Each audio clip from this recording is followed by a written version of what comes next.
The Oklahoma Newsroom, this is an OU update. I'm Jenny Carlson. A name that you won't see on the assistant coach list at Oklahoma, but still having a big impact on Sooner football is Chip Viney. Jason Kersey joins us on the phone to talk about Viney. And Jason, he's a guy that, again, not a full assistant, but on the staff and very much a big help, a guy that, first of all, let's start with this, his road to Norman.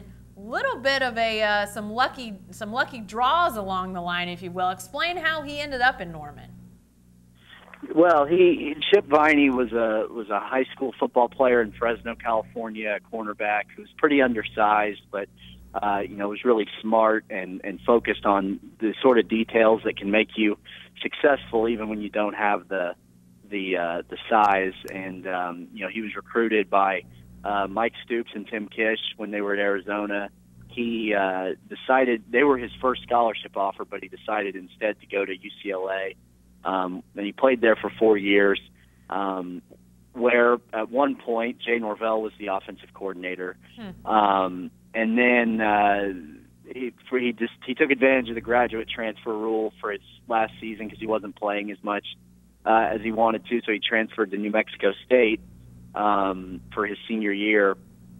And in one of the games that year, it was a fourth down play late in the fourth quarter. The play that sealed a win for New Mexico State over Fresno State was Chip Viney breaking up a pass intended for Jalen Saunders, who the next year transferred to OU and became a star in Norman. So the whole lot of fortuitous connections not only allowed Chip Viney to get to OU, but also made things comfortable for him once he got here. And, I should mention also, after he was done playing, he went to be a high school coach back in Fresno, and Mike Stoops came back there to recruit Hatari Bird and noticed Chip Viney out there working and was really impressed by him and offered him a chance to come be a graduate assistant. Yeah, and Chip Viney did that graduate assistant role. And Jason, there's a limit on how long any coach can be a grad assistant. Viney came to the end of that limit here after this last season.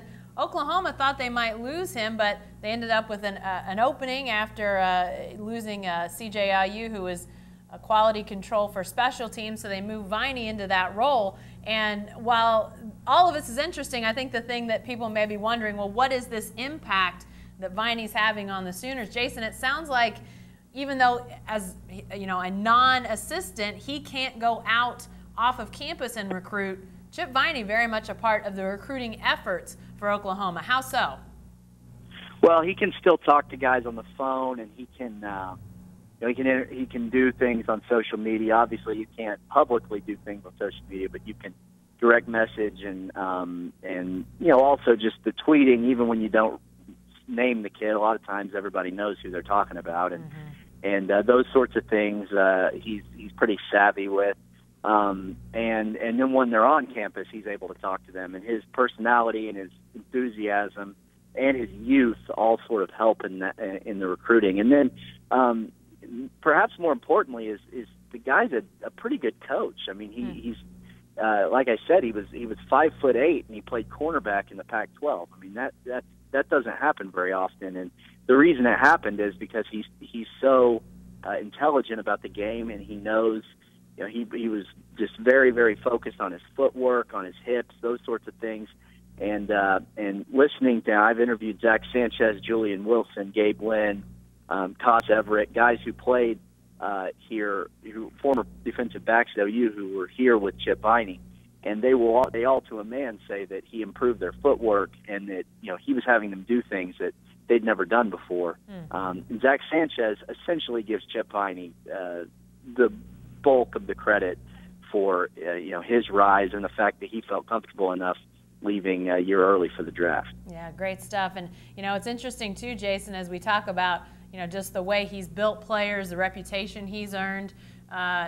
There's some guess, and maybe it's not too far of a guess, with his connections to Fresno. We see the Sooners signing Caleb Kelly out of Fresno, a top recruit in this year's class. Seems like that there may be at least a correlation there for sure, right? Well, yeah. I mean, OU was already working on that Fresno connection. That actually started years ago in 2002 when Mike Stoops recruited Aaron Miller out of Fresno.